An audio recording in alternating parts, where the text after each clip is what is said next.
The Daleks Master Plan is a very well-regarded episode for many classic Who fans, and I was very interested to dive into this one for many reasons. I mean, it's a 12-part story, which is absolutely massive, and that both excited and worried me. I mean, it's 5 hours, this thing, and I was somewhat worried that there was going to be some pacing issues, and that it could be somewhat dragged out, as I have had that problem with previous Doctor Who episodes that just went on for far too long.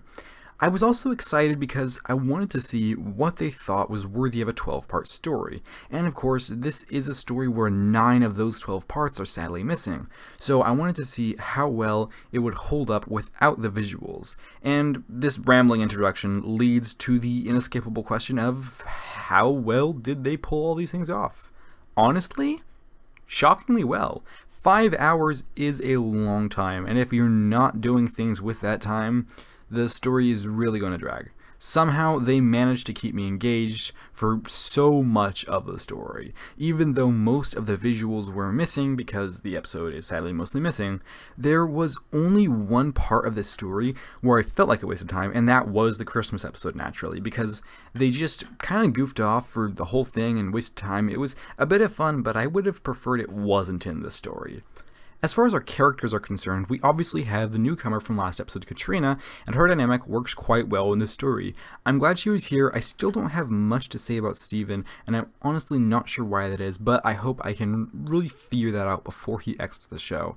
So the Doctor is as entertaining as always, and I continue to really like this Doctor. I don't have much more to add about him. He's just really solid. So the Daleks Master Plan is about, well, basically just the Daleks Master Plan, which involves a bunch of elements, and the Daleks' goal, to the best of my understanding, is basically just to rule the universe, and the plan to do so by using the time structure. So there are a lot of elements that go into this mammoth of a story, and they work together quite well.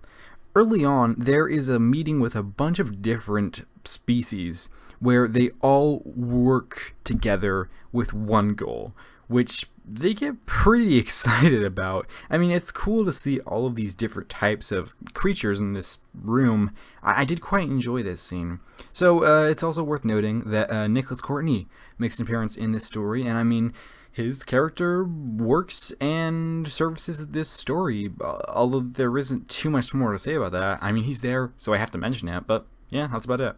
So this is a Dalek story, and they do work quite well in this story. They do feel intimidating, and they are presented as a legitimate foe that should be feared. Basically, when they were the forefront of the story and they needed to be menacing, they worked really well.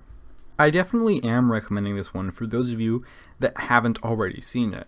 It's worth checking out if you enjoyed the first Doctor and are okay with listening to an episode, and I am going to go ahead and give you a spoiler warning now. So if you would like to skip past the spoilers, please skip to this point in the video shown on the screen now. And if you're still with me after the sentence, then we'll go right into those spoilers. Alright, now this may sound morbid, but I really liked how many people died in this episode.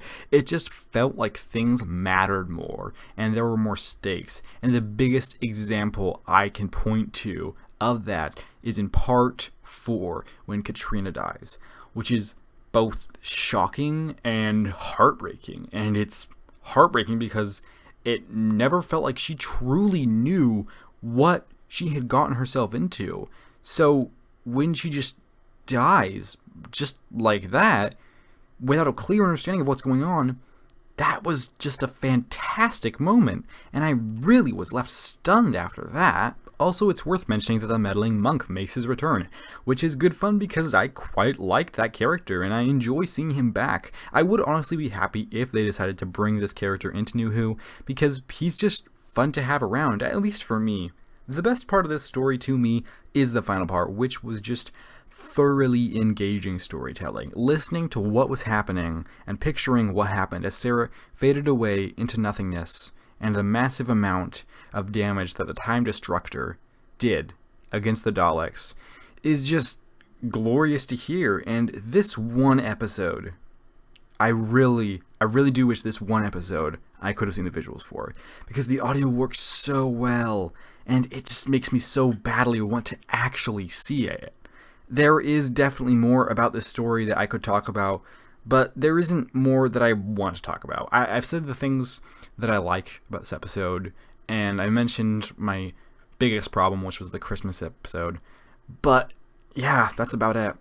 Overall, I enjoyed the Daleks Master Plan quite a lot. It was really consistent, save the Christmas episode, and managed to retain my attention throughout. The Daleks worked well, the new characters worked well, there is some genuinely nail-biting and hard-hitting drama, and the Doctor works as well as always, and as do his companions. So I'm going to give the Daleks Master Plan a rating of 8.25 out of 10.